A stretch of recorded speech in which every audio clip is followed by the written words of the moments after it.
bago pala yun, naka-counted foul siya. Naka-counted foul siya, nung ano. Tapos, yung pang-last na ano, wala nang ano, na-steal nila eh. Na-steal nila. Binitaw na ganyan. Ang lamang nila, dalawa eh. Dalawa. Nakakagawin niya. Di ba? Tama yung ano ko.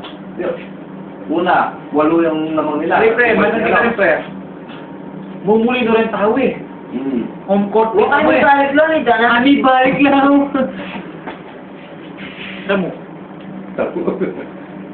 Pinigyan pa idangan mo, hindi nagatidangan. Pinapnakas nila na yung Pero matindi yan naman sa akin, Mac-Break, yung nangyayari nga dali bitis mo. Magaling yan. Sana hindi ako sabi pag-bilgong ko eh. Wah. Magaling pa. Mas magaling pa ang Carmelo Anthony. Maraming ka-kills ni Jason.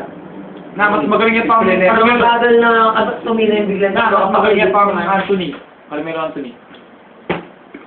Magaling pa ang Carter, mo. Lumapit sa nila. Vince Carter. Yan.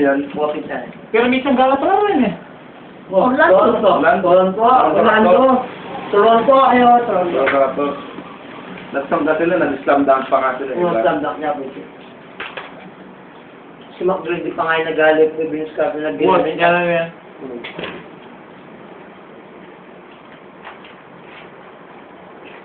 Minsan lang kasi Reta.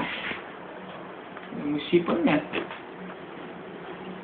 McGrady po, mama. Magaling yung McGrady para sa akin. Wow! Yung mga shooting niya, mas bilibang pa niya. Ay, galaw. So, McGrady pa yung gagano'n siya lang sulat. Ay, galaw niya pa yun. Gagano'n din na. Ano lang, talon. Hindi naman kailangan na nagdadang sa ano. Pero, tingnan mo siya lang, sa PBA na lang, si James Shep, kagaling niya. Hindi mo nagdadang.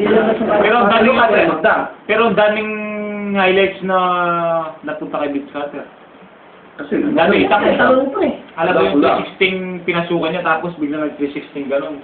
Sinute niya itang mag-defense sa kaya harap. Hindi na siya kayong gulot. Balik yung bitsyada, nag-316 siya, di naman, ay, kinain niya pa eh. Nga na pa eh. di ba, parang ikahin yan na, yung PBA, kanaleta. Pag nindang ito, grado yung kakaleta, di ba? Forma. Pero McGrady pin pag-iawig ka pero kung James Shop. Oo. Sa simpleng Andiyan Jess Shop. Si James Shop yan. Terrible na James Shop. Jess Shop. Igahin, wala ko naman yung James na parang Kobe Bryant. Right? Oo. Kasi, pag parang si James Shop gawa eh. Si Kobe naman kasi, yung problema kasi kay Man, hindi siya talagang Pero magaling siya. Mandang pa ka rin naman. Pinyaman niya. Ay, yaman niya palagi ako niya sa rin. Tumatak panega lang. Ano yun eh? Babe. What? Pinyaman.